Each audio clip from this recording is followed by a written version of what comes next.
Remise ce matin au palais de la présidence de la République du rapport final des travaux d'Angondje, les travaux du dialogue politique, une cérémonie qui s'est déroulée au palais de la présidence de la République en présence des parties prenantes à ces assises d'Angondje, mais également de nombreuses personnalités politiques, religieuses, diplomatiques et de la société civile. Jean-Steve Doumbeneni et Francis Edessongomo. C'est certainement le démarrage d'une nouvelle ère politique pour le pays.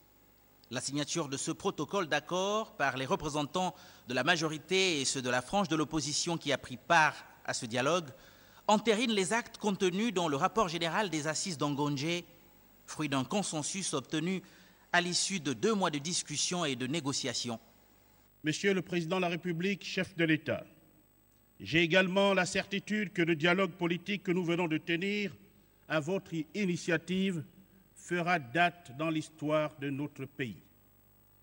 À l'instar de la Conférence nationale de 1990, les accords de Paris de 1994 et les accords d'Arambo de 2006, ce dialogue conforte notre enracinement dans la culture de la palabre africaine.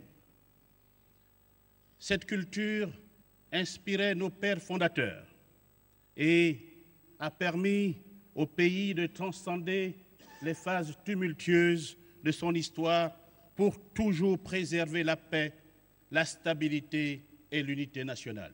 La délégation de l'opposition a, au cours de cette cérémonie, réaffirmé sa conviction dans la capacité du dialogue à apaiser les tensions sociopolitiques. Pour elle, le dialogue ne devrait pas être perçu comme l'arme du faible. Le dialogue, même s'il faut en connaître tous les jours, est le lieu de provoquer chaque fois les convergences entre les personnes antagoniques.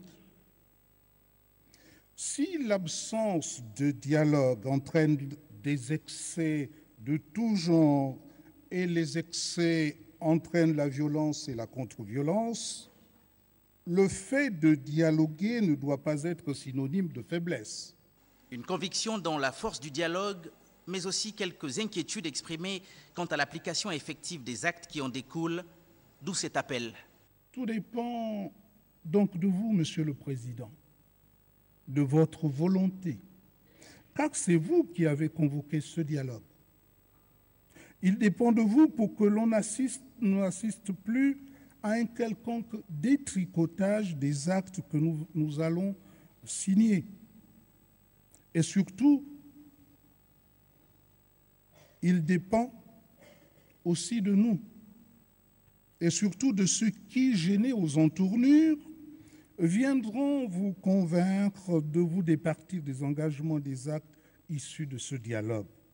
Ces actes préfigurent en tout cas de nombreuses réformes sur les plans politiques, social et économiques.